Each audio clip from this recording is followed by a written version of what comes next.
Hi everybody, my name is Kim and welcome back to Bookmarks and Breadsticks.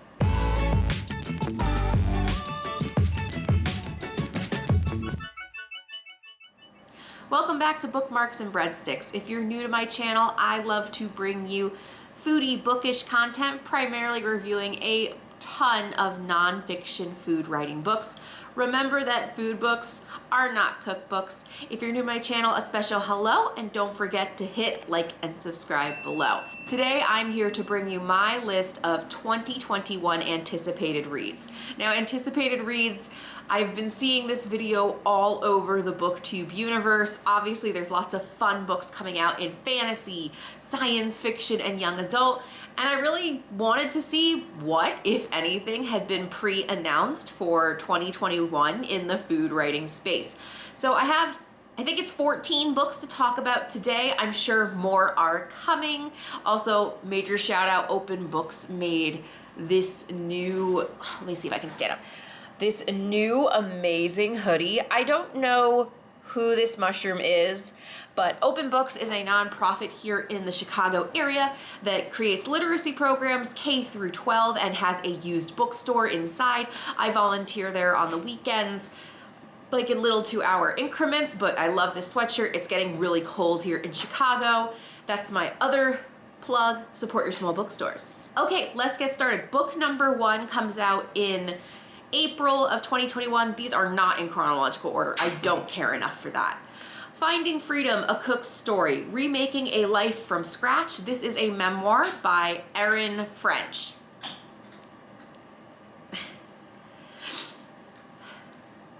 From Erin French, owner and chef of the critically acclaimed The Lost Kitchen, a Time world dining destination, a life-affirming memoir about survival, renewal, and finding a community to lift her up. Long before Lost Kitchen became a world dining destination, with every seat filled the day the reservation books opened each spring, Erin French was a girl roaming barefoot on a 25-acre farm, a teenager falling in love with food while working the line at her dad's diner, and a young woman finding her calling as a professional chef at her tiny restaurant tucked in a 19th century mill. I have actually never heard of Erin French, but I'm very excited to read more memoirs from female chefs. I also want to know more about her restaurant that's tucked inside of a 19th century mill. Very interested. Next up is Knee Deep in Life, Woman, Mother, Realist, and Why We're Already Enough. This came out actually December 1st of this year. This is by Laura Belbin. Laura Belbin survived hitting her 30s, to be wrinkled free again, anxiety, just, motherhood, 2 adorable little shits, and the new body that went with it, a left tit that sags slightly more than the right. Anyone? In Knee Deep in Life, she gives the fearless and filthy account of her transformation from no responsibilities woman to being in demand 24/7, the heartaches and humiliations, and most importantly, her defiantly pushed to the limits but totally indestructible marriage to Steve, a man who helped her hold it together long enough when postnatal depression kicked in. So this is really a book more about motherhood, just growing into your 30s. It's definitely not a food book. I'm not sure why I'm not sure why I bookmarked it, but it seems witty. What was I thinking when I made this list? I don't really know. Anyway, that is book number 2. Book 3, Black, White, and the Gray, the story of an unexpected friendship and a beloved restaurant. This comes out January 12th of 2021. A story about the trials and triumphs of a black chef from Queens, New York, and a white media entrepreneur from Staten Island who built a relationship and a restaurant in the Deep South, hoping to bridge biases and get people talking about race, gender, class, and culture. And David Chang's endorsed this book and said it blew him away. So I am very excited. I feel like I've heard about this restaurant before. It's a dual memoir from both I'm going to say her name wrong, Mashama Bailey and John O. Morisano, and they take turns telling the story how they went from tentative business partners to dear friends while turning a dilapidated, formerly segregated Greyhound bus station into the Grey, now one of the most celebrated restaurants in the country. If you have watched Chef's Table on Netflix, the Grey has definitely been covered in an episode. I knew I recognized this. So I'm very, very excited to read this. I don't have many memoirs, especially in the restaurant culinary tourism world. There you have alternative perspectives or multiple perspectives within a memoir. If I could think of any, it would be Grant Atchett's book. Let's see if I have it up here.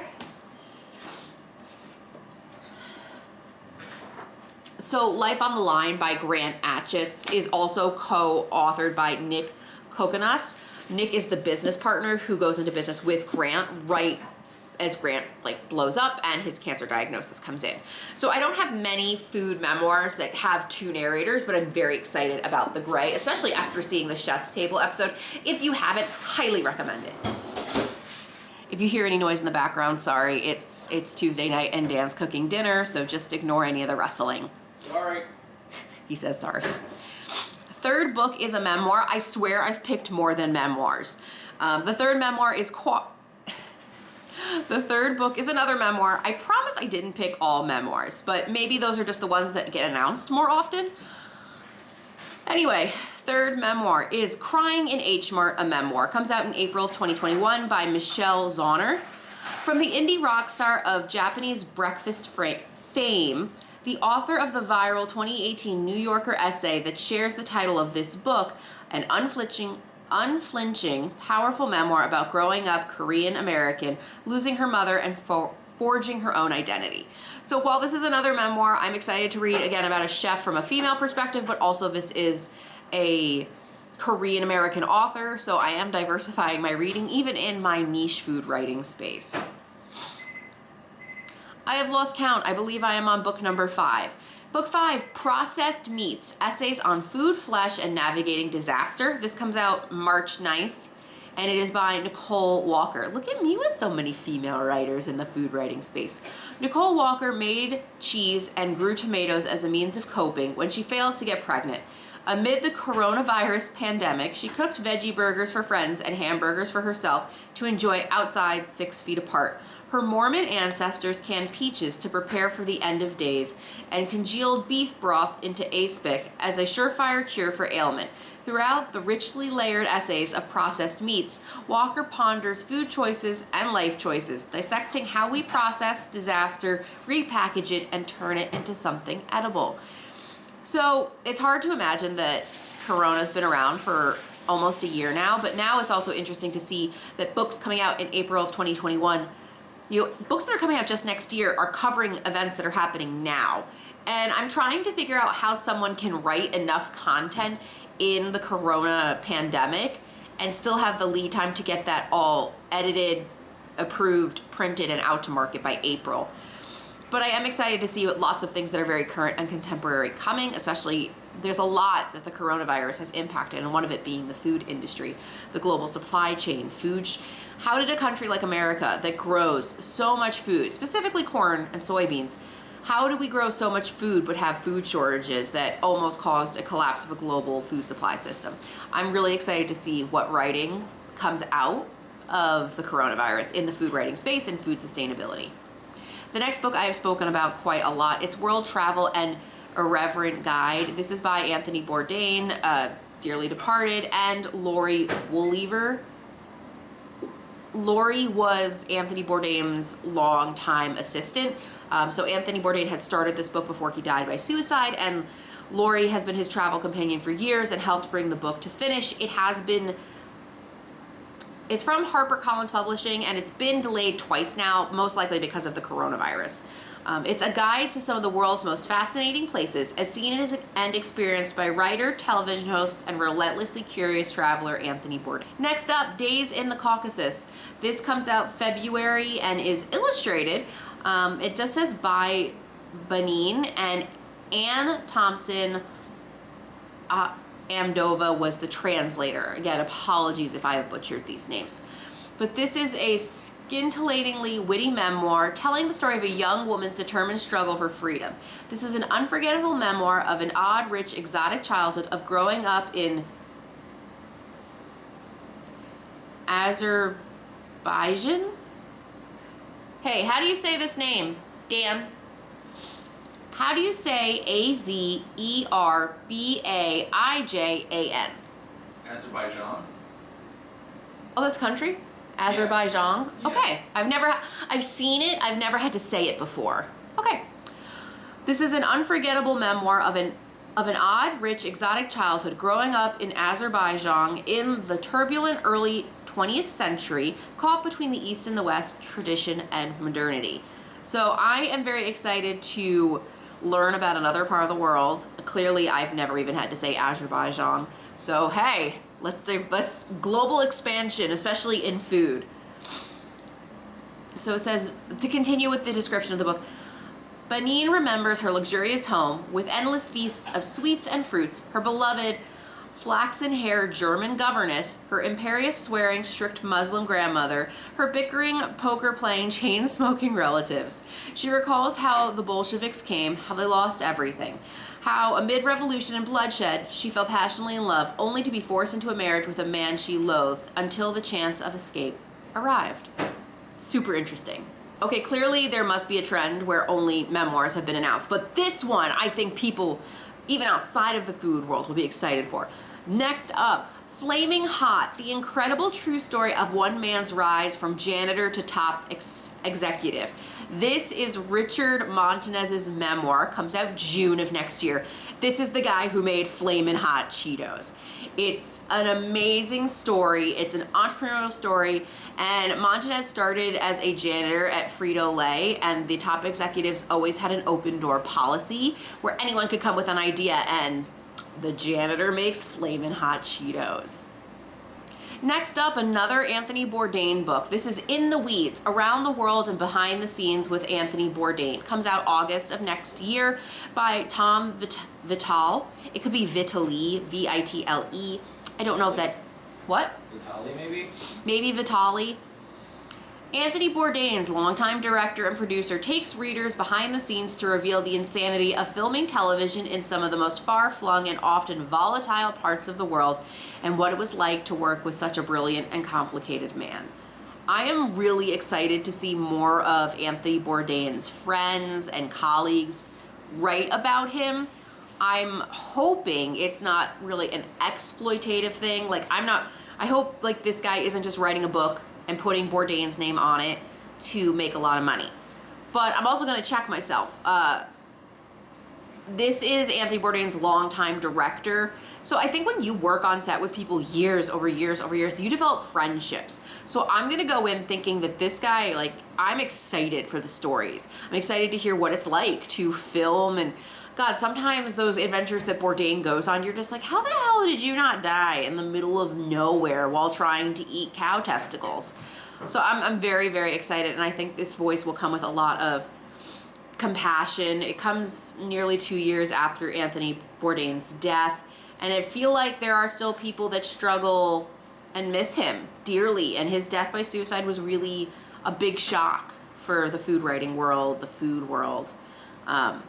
Bourdain's the guy that if I could have dinner with anyone in the world, I'd pick Bourdain. You know, like dead or alive, Anthony Bourdain, every time. I should probably pick my family or my ancestors, Anthony Bourdain, every time. A couple more are left. Be My Guest, Reflections on Food, Community, and the Meaning of Generosity by Priya Basil. A thought-provoking meditation on food, family, identity, immigration, and most of all, hospitality at the table and beyond. That's part memoir, part appeal for a more authentic decency in our daily worlds and the world at large. Super excited. Still, again, I guess technically a memoir, so I'm just really sucking at diversifying food writing other than memoirs, but whatever, it's fine. We're fine. Tastes Like War, a memoir. Comes out May of next year by Grace M. Cho. Grace M. Cho grew up as a daughter of a white American merchant marine and the Korean bar hostess he met abroad. They were one of the few immigrants in a xenophobic small town during the Cold War where identity was politicized by everyday details, language, cultural references, memories, and food. When Grace was 15, her dynamic mother experienced one When Grace was 15, her dynamic mother experienced the onset of schizophrenia, a condition that would continue to evolve for the rest of her life. Part food memoir, part sociological investigation, Tastes Like War is a hybrid text about a daughter's search through intimate and global history for the roots of her mother's schizophrenia.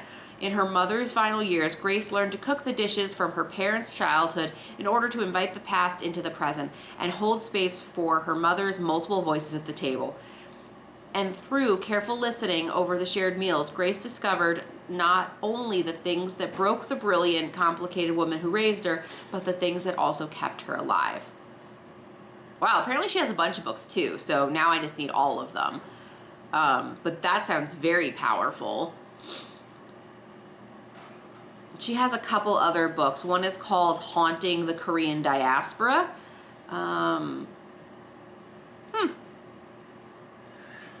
Wow. Next up, The Fishmeal Revolution, the industrialization of the Humboldt Current ecosystem. This comes out May by Kristen A. Winterstein. Off the Pacific coast of South America, nutrients mingle with cold waters rising from the ocean's depths, creating one of the world's most productive marine ecosystems, the Humboldt Current. Its teeming populations of fish have become the key ingredient in animal feed. A fish meal from this region fueled the revolution in chicken, hog, and fish farming that swept the United States and northeastern Europe after World War II. I keep trying to say the fish. The Fishmeal Revolution explores industrialization along the Peru-Chile. The Fishmeal Revolution explores industrialization along the Peru-Chile coast as fishmeal producers pulverized and exported unprecedented volumes of marine proteins in order to satisfy the growing taste for the meat among affluent consumers in the global north. A relentless drive to maximize profits from the sea occurred at the same time that Peru and Chile grappled with the challenge and potentially devastating impact of environmental uncertainty. In her exciting new book, Kristen A. Winterstein offers an important history and critique of the science and policy that shaped the global food industry. So I'm really excited about this one. I have been reading a lot about the fish ecosystem this year. One of my top books of the year is Eat Like a Fish by Brent Smith. It was also the winner of the James Beard Award for food writing.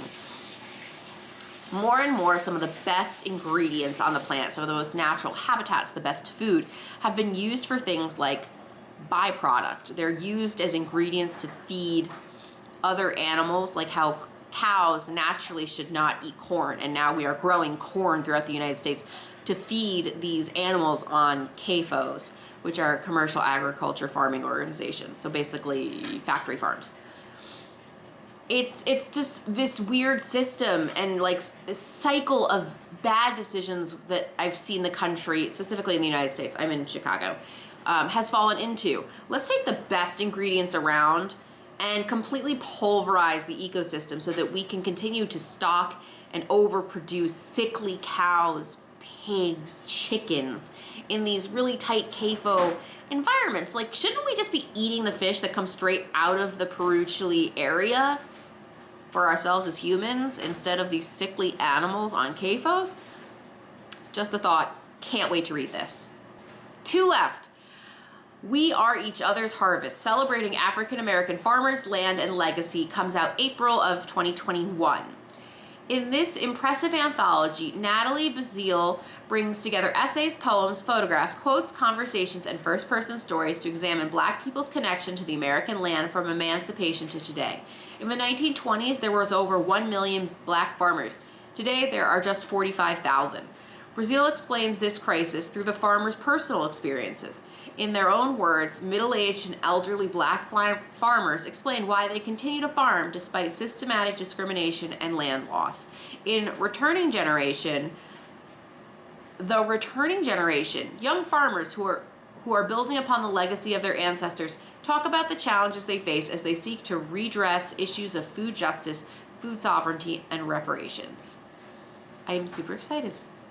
Final book, Hooked: Food, Free Will, and How Food Giants Exploit Our Addictions by Michael Moss.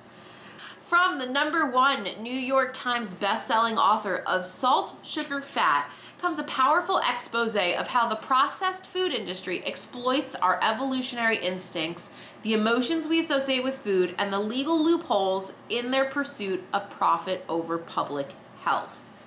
No one has done more to reveal the intentional and underhanded ways in which food companies manipulate our desires and eating habits than Michael Moss. This is a quote from Mark Rittman. Okay, it looks like my camera is getting really hot and will probably power down in the next 60 seconds. So those are the 14 books I'm looking forward to reading in 2021. Let me know in the comments below if any stand out to you, any super interested. Let me know if any of them stand out to you. I really can't wait to get the book about hot Cheetos. I'm super excited for these. Don't forget to hit like and subscribe. I hope you are well, wear a mask, and I will see you in the next video. Thanks, bye.